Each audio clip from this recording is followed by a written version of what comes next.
Italy.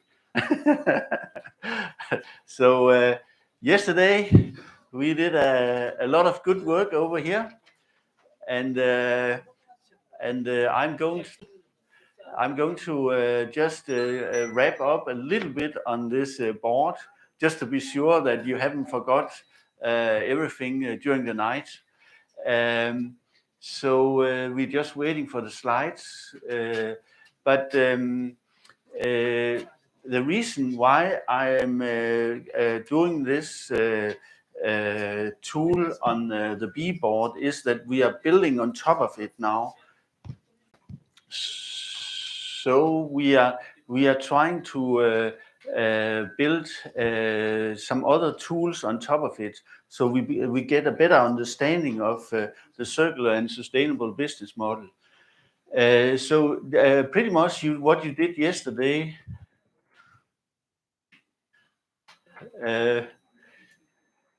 was this. Here you actually see a management group. You have the CEO over here. You have the head of production. You have the marketing manager. You have the head of sales. And over here you have, of course, what is very important when we talk about business model, that is the head of finance and economic. And they are trying to figure out, exactly like you did yesterday, they are trying to figure out on a Velvet business what kind of business models they have. And yesterday it was very easy days for you. I know that some of you had sweat on here and so on, but you actually did one B board over here. And here you can see they do 4. And 4 because, as you remember, we talked about the opposite butterfly. And then at the top you have the business, and then you had the portfolios. You remember? Business model portfolio. And this is exactly 4 different business model portfolios. So this is, they are producing velvets. And velvets are used, for example, in the oil industry. And you remember maybe at the Mexican Gulf, I think, there was a little drill that exploded because of one of the velvets were not quite good that day. And it made a lot of disaster. So what they do velvets for high pressure, medium pressure, and low pressure. And they have about 50,000 different products. And we called them yesterday, I persuaded you to adapt the word business model. So any of these velvets is a business model. And that is something that you have to get used to, because it's a little bit challenging, because I guess all literature is mostly written on that products. But we consider any products as a business model. And it has, any of the products has users and customers. They have value chain functions. They have competences that has to be used to do the value. Then they have sub-suppliers, the network, which is metal suppliers. It can be machine suppliers that helps on this. Then it has all of the values has a calculation, a calculation on the money, but also on other values. And then least but not the 7th dimension is the relations. So 7, but we will come back to that a little bit. So and that is exactly the B star. So here they mapped actually what they had of portfolios in the different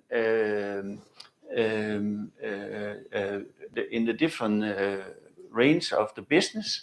And here you see some of the business models that are mapped here. And what you also see over here is that you see some business models that are on the right side, where they are operating. So you can see here that on the right side you see many different types of velvet business model that are set up on the board, and you can see that not many are in the red zone. That's not so bad, because then they are earning money.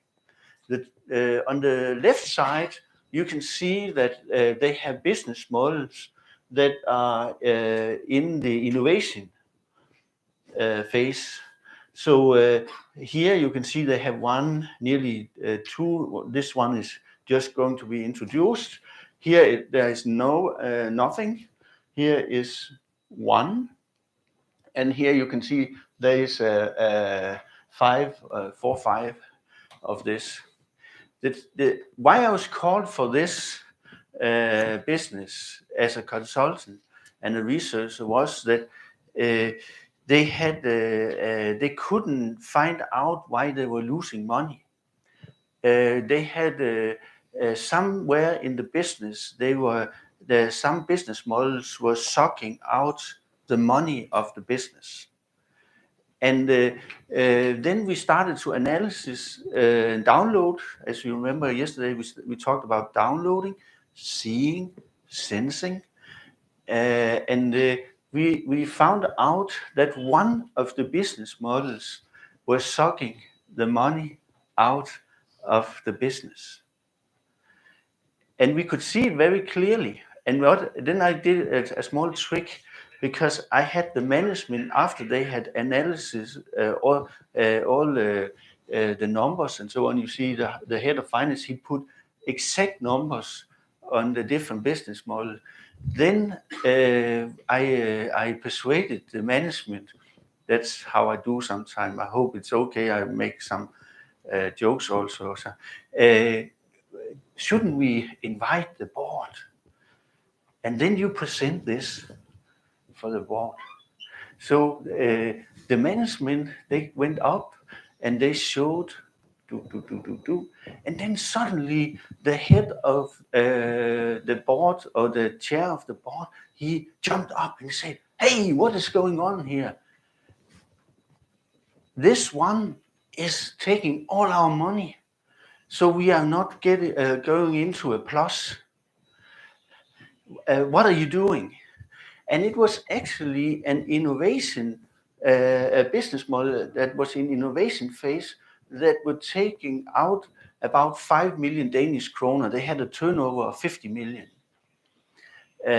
So 5 million, that's approximately equal to 1 million euros.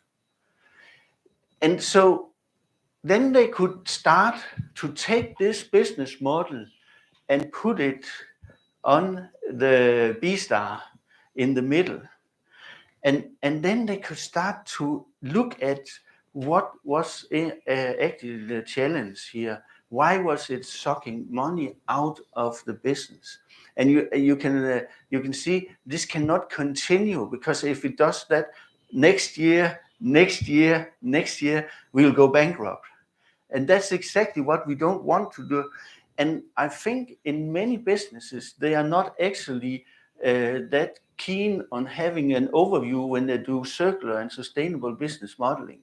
They just do it because their friends, their competitors, and whatever, they do it.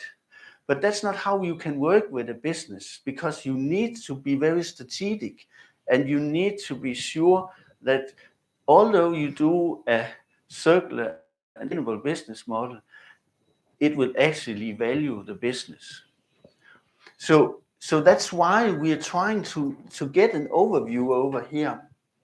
And that's also why when we end the first lecture, I need you to adjust your boards over there. But before you do it, you have to take a picture of it on your mobile telephone, because we will use that in the reporting. Okay? Because these B-boards are never stable. They are, if you do it right, you'll see that they change all the time. And that's exactly what it should also, hopefully for the betterness of the business. But you have regular time, you have to go to your board and discuss in your business, how are we performing? Where do we have some challenge? Do you get my point? And then another thing is that you should actually also consider all of the business models, or you can take on a higher level the portfolio as it is exactly as if you were a farmer. You have cows, you have chicken, you have maybe pigs. In Denmark, we have millions of pigs. You have crops, and all of these are living organisms. All of these are like, business models. They are living organisms and pump like you and me. Hopefully, I don't hope anybody will die from this course here. So it's and you have to treat them. Someone coffee, someone tea, someone some special food, and so on. So you have to nurse them all the time, like you are nursing customers, suppliers. Maybe suppliers, you're squeezing them so the blood is coming out. But the customers, we have to nurse them. And also in Denmark, you might not know, but in Denmark, we don't have competences and employees enough. Our industries, they have to say no to orders because they don't have employees enough. And I'm not going to do a brain drain here, but I'm just telling you that we have a lot of production businesses. They can simply not get the competences that you very soon have in your baggage. So in Denmark, they are very, very keen on nursing the employees. And they cannot treat them just like chicken in a big chicken farm in a house. So if you have that kind of mindset, then I think it will be much easier for you to work with sustainable and circular business models. So let's see. Can I move it? Next. And here you see some statements of the management, what they got out of it. They formulated a new strategy that could also come out of when we are doing the circular and sustainable business modeling, because we will have a look over here, and then we'll see that there is something. Some of the business model would be easier to make green and sustainable than others. Some of them will not have as much investment. Some of them would be very obvious for the employees to help or the customers to help us to do it. Also, it can help on initiating new business models, bubbles, and ideas. It can strengthen the pricing. It can also be very, very important related to branding. And then it can also help on the bottom line. And I have to be honest, I'm very much on business models. So I'm very much looking at the bottom line, which is both money, but it's also other values.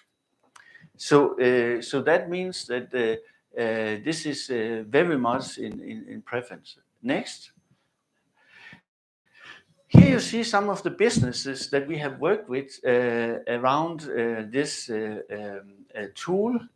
And you see they are very different businesses from, they are from very large businesses down to small businesses.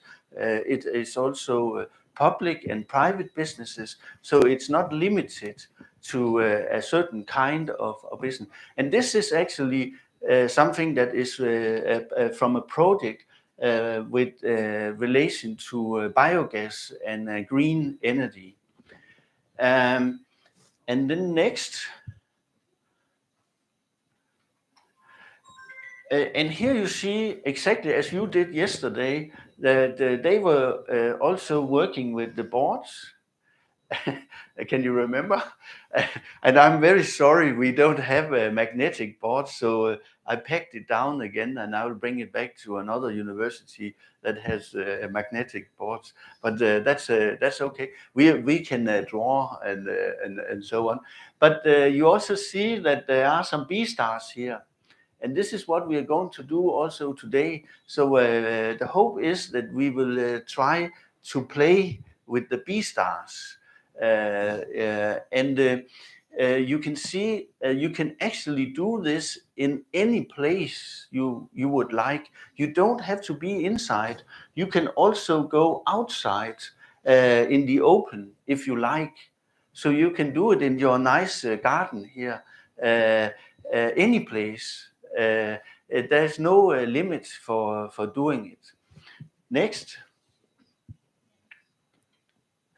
And here you see I brought 36 ladies up to right at the border between Norway and Denmark, right out at the sea.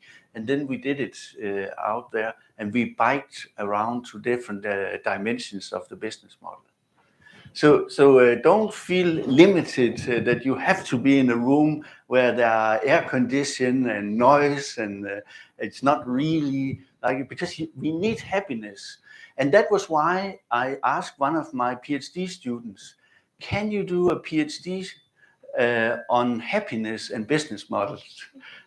And he got his PhD, I think 3 or 4 years ago, and now he's associate professor. So he's smiling all the time. I don't know if it's because of the weight or what it is. Okay, next. So the thing is that when we start to do this, you saw I put you into groups.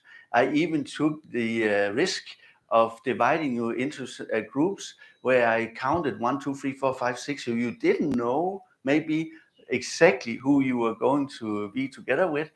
And this is a kind of a way that we believe. We believe that sustainable and circular business model should be formed in co-creation, and it should be visualized, because it gives more than just boring numbers and spreadsheets and so on. Next.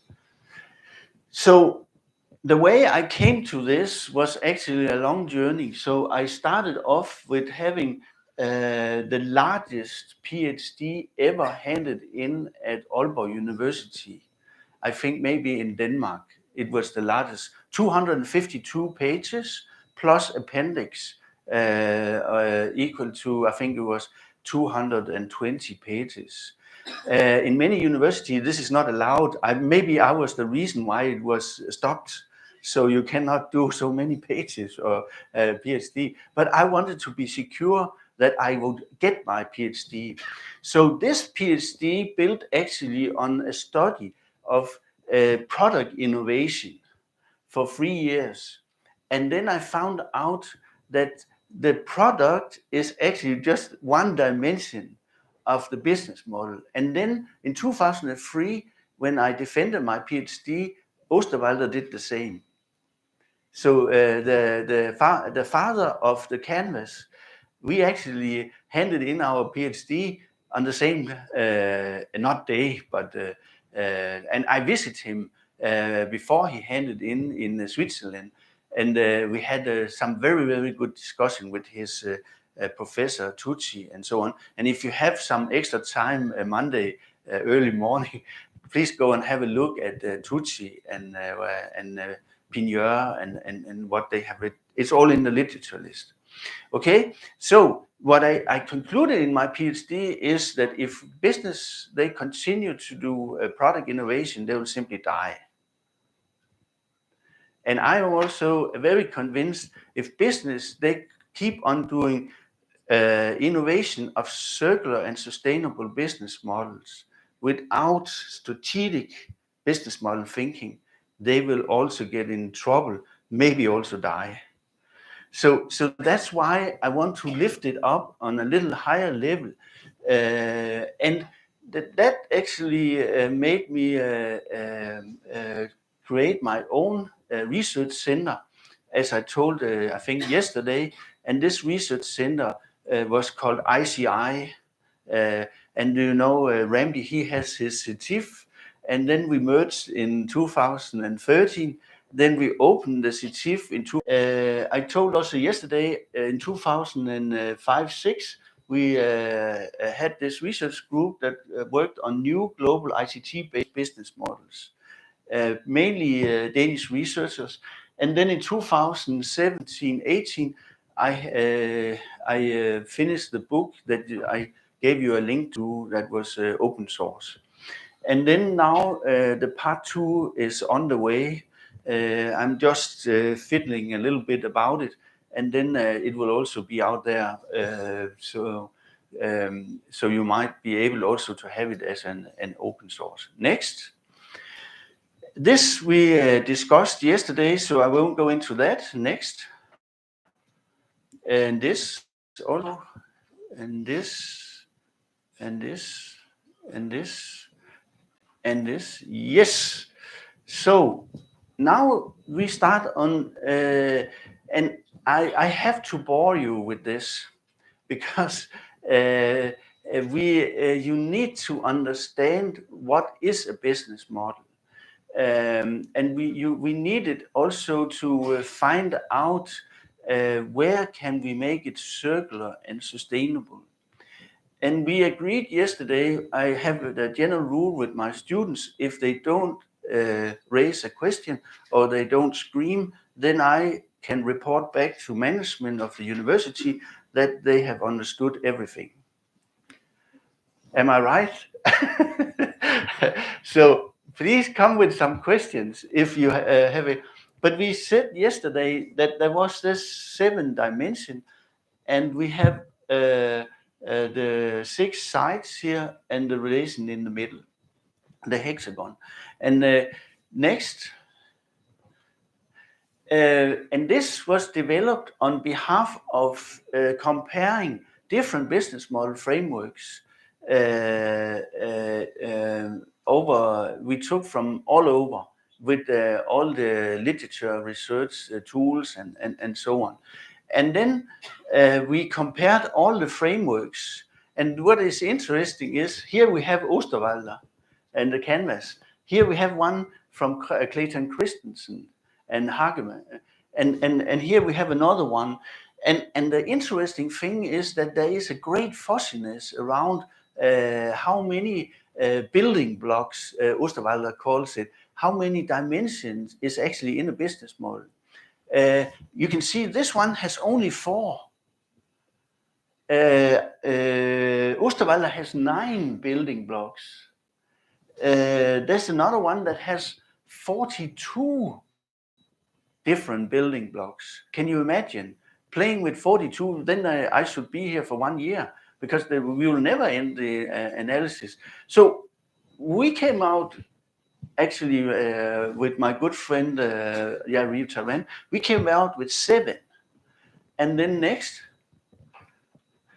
And then we came out with this multi-business model approach, which is very different to that you have the business here, and then under here you have different business models that you can group in different portfolios. So one thing I also would like is that you try to play, when you try to redraw your boards here, that you play with the colors. What I mean about it is that if you believe that some of the business models are kind of in the same group, I will put them with the same color, so that you can see that this portfolio, where the different business models actually is in the board. Do you get it? So it's actually when you do the redrawing in the groups, try to color. We and unfortunately not do the magnetic here, so that we can see, okay, this business model in this business model portfolio is actually placed in decline. This one is in introduction. This one is in deficit, goes in minus, and this one goes in a plus. Because that will give a very different picture, and then you will suddenly understand who's actually the front runner in one portfolio and who's not doing the job in another one. Next. So while you're doing that, don't forget the bubbles. We can still have the bubbles here. And because when you look into business models, you will of course get some bubbles. Because you say, okay, this is not really smart. We could do it in a different way. And that was what we saw yesterday. Exactly. Somebody was proposing, we could do this and this and this. Okay?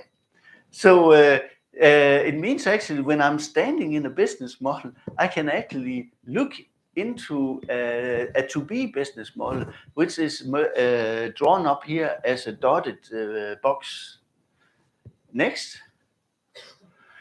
And this, what are we doing here? And this is the next task I would like you to do. That is to draw up this opposite butterfly, where you have and mainly concentrate on firstly the business, and that means what is the business, what is the portfolio, what is how many business models do we have, and then we later on we can work a little bit deeper on the dimension and so on. So I would actually like to see all groups having this drawing here, and I don't know exactly how you can do that. Maybe we have more boards, or you have to draw it on paper and then hang it up under here. Let's see what we can do here, so that you actually take the business models over here and then you put them into this one. And why are we doing this? That is because when we later on start on innovation, we have to find out, where do we put the knife in? Where are you putting? Where are you focusing your innovation? Is it on completely changing the business model overall, or is it one of the portfolios that you are focusing on, or is it just one of the business model, or maybe it's just a dimension in a business model, or maybe it could be even just one, two small components that you are changing. And what I'm trying to have you to understand here is that innovation does not mean that you have to start on a green field always. Many business model innovation projects, they can start on a very, I would say, simple layer, maybe a small components, just changing small value parts. Or you could maybe also change the customers, maybe fire the customers. Not many do that, but I have tried that sometimes, to say no to a customer. And then they get very, very eager to buy. And then maybe you can get a higher price, or you can. But in this situation, I had to let him off, because there was another customer that were more interesting in this situation. Okay, so this is why we are trying to draw this up. Next. And this is also why we are trying to put all our business models into this one. Next. And then we will get a picture here. And then what we are starting off with now is we're starting off with the supervisor course, probably in Delhi, where we will train supervisors because we are in a lack of good supervisors for the business modeling processes. They will be able, when they go a little bit back here, then they will go in and be able to see some of the challenges for a business. It's like, if we have the full picture here, then a trained supervisor would actually be able to see where does this business have a challenge? Where can we actually improve this one? Can I have you to go back on the slides to the, then we can just make a small exercise.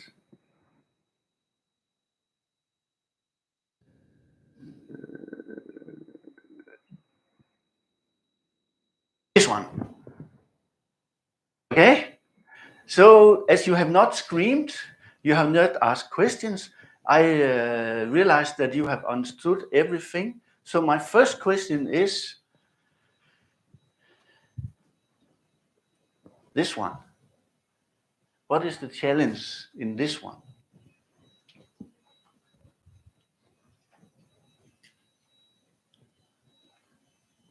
Number 3.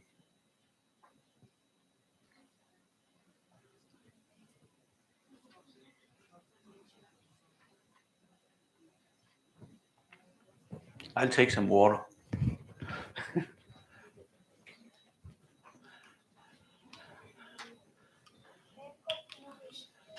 Sorry? You are saying that there is no... Exactly. You are already supervisors. You could see it immediately. If you had some numbers, you might not be able to see, but visually you can actually see that this is totally empty. There is one green here on a parking place.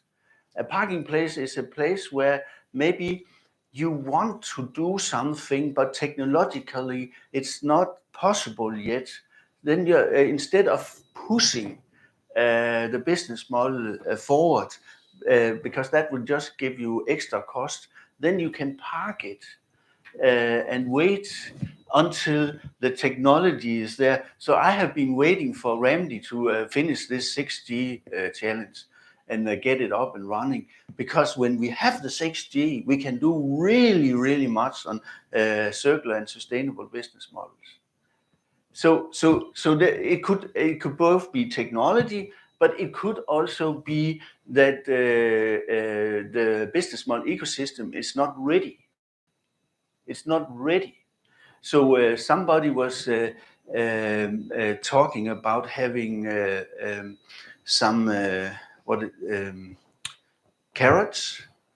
It's carrots that you eat like rabbits. Yes, in square like this, because it was easier to stable and put in the shops instead of they're around. But maybe the market is not ready to adapt it. And they will definitely think this cannot be circular and sustainable. It must be some chemical thing or whatever. It's not healthy maybe for people. So that was a very good thing here. Let me have you to look at this one. What is the challenge here? Because all that in the innovation stages. Yeah. It means they are not monetized or the value has not been received. Exactly. And you can see if you do that as a management and you put a project account on or business model accounting on all of them, and you don't cheat, because some managers they hate to see how much it actually costs to do the business model innovation, and then they swap it over to other business models. So you can really see the correct picture. So here you will actually you'll see that they have many business models that are dragging money out. There's another challenge in this one.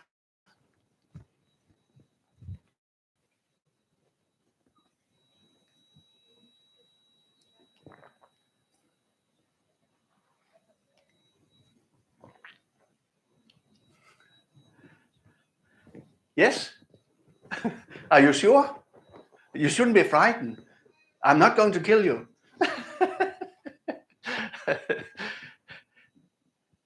What is another challenge in this one?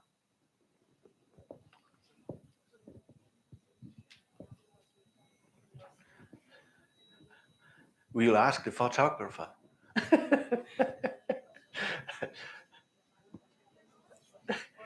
What is the challenge? Number 2.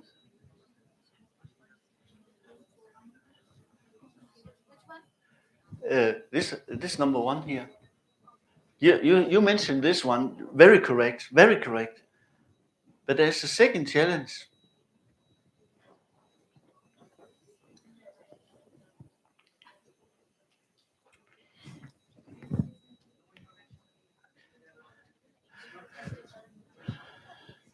This is there are a lot of innovation here. Yeah, that one. That there is no innovation. Yes, but this one has a second challenge. Innovations are all yours.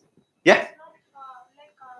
All the innovation things are all yours. Exactly. There is all are in a loss. So the challenge is in a general perspective. That is, how can we push them up in the green field? Do you have any bubbles on that? How can we push the business model up in the green field so we earn money on business model innovation?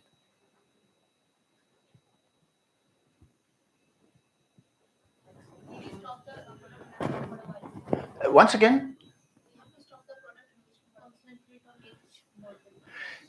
Yes, The point is, if you see one component is there in the ecosystem part, loss in the ecosystem. Yeah. I think first that needs to be corrected. Yeah. Which is already there in the ecosystem where we are running out of money. First, Yeah. we have to solve that problem. Yeah. Things which are already in the ecosystem. Yeah. Then we can concentrate on the innovation part. Yeah. Because until and unless the operating costs are managed, like which are already there in the ecosystem, I don't think like playing with the innovation will give us that sort of benefit. So I think that first the ecosystem problems needs to be solved. Yeah. Yeah. First, Yeah. that's it. Yeah. But I'm also looking after another thing. How can we earn money on business model innovation? How can we do that? How do businesses do that? How can we, in a very early stage here, instead of having them to give us a cost every day, we put them, we can change and push them up here. If the product is very innovative and unique and can solve that like real life problem, then it will be very easy for them to raise fund from the investors. I like it. I like it. Of course, there is a Bill and Belinda Gates Foundation. There's a lot of funds, money out there. We just have to grab them. And then they will pay us. They have to find which one is the best, which one will give them more, which can raise the fund easily than the ones which can be not when you can get the funds easily. Yeah, exactly. You know the Kickstart, and you can even ask the customers, would you like to pay for the business model innovation? Or you can also ask the suppliers. Some even are so smart that they ask the employees if they would like to invest. And one person, he actually did that. And he had, I think, about 700 employees when he decided to sell the business, and each of them got millionaires because they sold to a Japanese business. So you strategically, you can really think about how can you push these up here, so you don't have to always pay for innovation and not also for circular and sustainable business model innovation. Okay, we go back to where we were.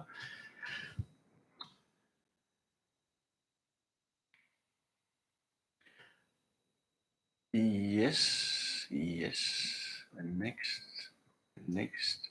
So let's go one back here. Sir, I have a question. Yeah, Can we see that chart again? with the business. This one. Yeah, This one. Out of this four quadrants, which is the ideal quadrant? That one, the upper right one, right? The green, the Right way. right one. This is the ideal position, right? Like every bubble, every B or should be there. Like this is the ideal position for a business, right? it depends. Because yes, you are right. If we could have all of them up here, then if we will be able to see it on the bottom line that we are just earning money. It's not the reality. But it can be. For example, we have the Danish business called Novo Nordisk, with the diabetes and this Wegovy. They are earning so much money that even Trump, he said, stop it. You are not, you cannot sell for these prices in US. We have to make some restriction on it because you are simply earning too much money. You have Elon Musk. You have people that are earning too much. Uh, but you are right. It would be very good if we could put them all up here. And some business, they can do it, but you have to nurse all the business models. And sometimes you also have to nurse the ecosystem. I'll come back to that. So, yeah, Can you relate this business model diagram to the PCG matrix? yeah, exactly. You can, you'll see some of the last two slides. The PLC and the Boston Consulting, the BMC, that is actually embedded in it. That was our inspiration. And then there is a thing here that is, you can see the product life cycle here. Okay, it's an indication line. But the trouble is, somebody don't want to have it in the board. Someone wants. It's because we had the discussion of feelings yesterday, and some when they do the mapping of the hexagons, they feel that this nice little business model should actually be on this place because it's cute, it's yellow, we have to treat it good. But this is not how we can work in business. We cannot work with just feelings. So we have to work on behalf of objective numbers and numbers. We cannot treat a customer more nice because he looks good or she serves very good Indian food and so on. We have to be professional. And you can also maybe understand that as we go on here, we start with the physical thing, then obviously the first bubble comes up. Why have you not digitalized this? And we have. And if everything goes well, we will also be able to try the digital version of this one. So, in the decline, this ecosystem part, that is one model in the decline stage. So, what it is giving the profit, but it is in decline stage. Yeah. The company continue it on, or it will stop. Yeah. Yeah, and that can many business model is actually over here, but still earning money for the business. And then it doesn't mean that you have to shoot the dog. If I take the business model canvas, Boston Consulting mapping with the dog. I don't have to kill all dogs because they can actually generate a good income for the business. Okay, so you see, we have the different business models here. The dotted are those who are in the to be. The full line is in SS. And when we did the exercise yesterday, I asked you to put it in And then you have to understand that no business model can be on the right side if they have invoiced the customer, and least but not less important, money has gone into the bank account. Bitcoin has gone into the account. Values have gone into the account if we do it in a different way. Okay, next. So all of this is in the small book. What are we doing? This is a quick, as I said, and a dirty way to go into it because it goes very quick. Next. What you do is you use the hexagons. And as you have done over here, you have written on them. In some businesses, you have nicknames to the business models, and nicknames that can be related to the product. It could also be to the customer. It could be to the supplier, anything. And then what you can do is you can write the numbers on the hexagons. And in a digital version, this will change all the time. So it means that if you have a digital version, then it automatically places itself in the right position on the board. So for that purpose, if you have a link into your accounting system, you can actually make, and then you have to find out what costs relates to this business model. Then you can do it. Next. And then we have the bubble. So when you do this exercise here in the next lecture, you have to have the bubbles at the side and write the bubbles down. We are still working with Ryanair, and we will add some more information very soon to it. So that you pool the bubbles. And what I was actually forgetting on that board that were missing, there were no bubbles on one of the portfolios. There were no bubbles, and that's critical. You have to have bubbles, and the sources to bubbles can either come from your employees, it can come from your business model innovation projects, workshops, and so on. But it can also come from the supplier. It can come from the customers. It can come from a lot of different sources. And you have to have bubbles because otherwise you don't have raw material for future business model innovation. Next. Sorry about, I will translate it into things. So when you start on this mapping, if you are in a starting situation, you will have all these hexagons and bubble, and then it's just a question of putting it into the different stages here. Next. And here you have to understand there are two important lines here. We have already touched upon it. You have this horizontal line, which actually distinguishes between those business models that you are earning, those that you are losing on. So turnover minus cost gives earning. And this is if we talk about money.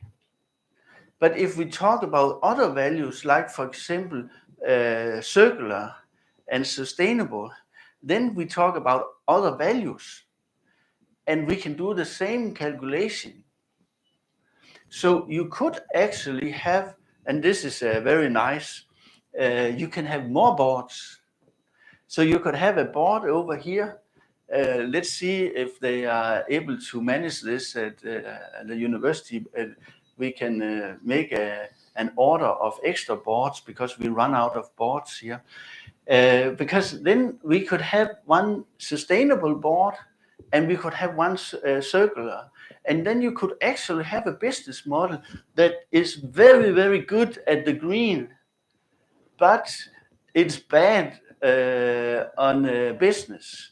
You could have then one that is very good at business, but bad on social dimension or the environmental dimension. And now I think you can smell that where we are going.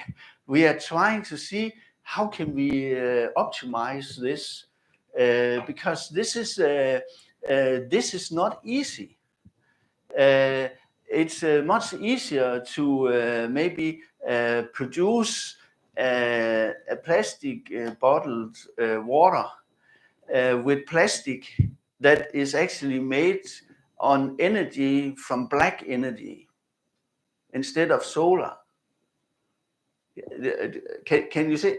Or it could be that I could do a car, and then the metal I use is actually coming from a mine that actually destroys biodiversity as the fourth parameter. I'll come back more to this. So you are really in sometimes a conflict. Yes.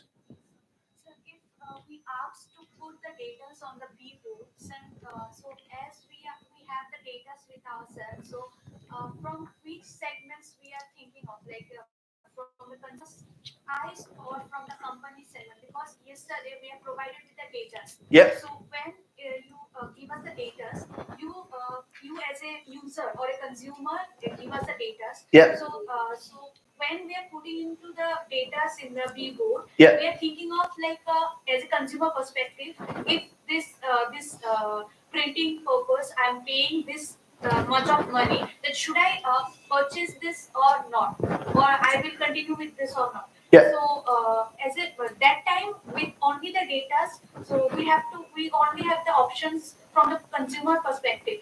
But if I'm talking about the business perspective, Yeah. then it might be possible that the printing that they are giving us with 42 euros might be possible. Yeah. So it might be possible that the company not gain that much of profit Yeah.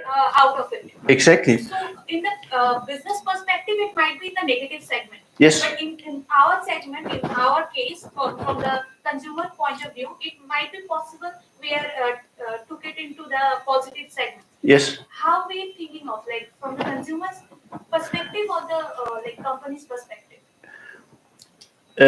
Firstly, I would recommend you to think from the business concept perspective and Ryanair. So it's Ryanair that is the business, and you are looking from Ryanair as an inside-out perspective. But we can actually look from 7 different perspectives. We can also, as you mentioned, we can go on the other side and look from the customer perspective. And that means that then we will get a whole different picture that we saw over here also. So we have 7 different viewpoints. And I'm not saying that is getting easier, but it actually gives us more information on what are we up to. So, for example, it can be that the customers, or in general the public, they would like to have circular and sustainable business models. But the business, they don't want to do it because they cannot earn money. And this was also a little bit the example I gave yesterday. Then you might be, you shouldn't see it as a problem, firstly. You should see it as a challenge. And then you should actually say what to do with it. So we have a small island, and all those who are living on the island, even those who come in the summer and spend their summertime, they want it to be green. But the business, they don't want, because they cannot find out how to earn money on it. So now we are coming a little bit closer to where is the challenge. And then we have to do business model innovation. So maybe we can find a model that actually can make it go the way that we would like to.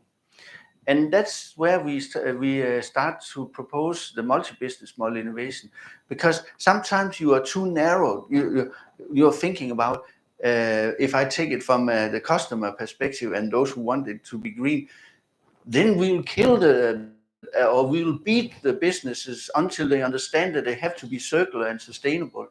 But it's not a good business approach. They will be, waiting for the moment where they can hit you.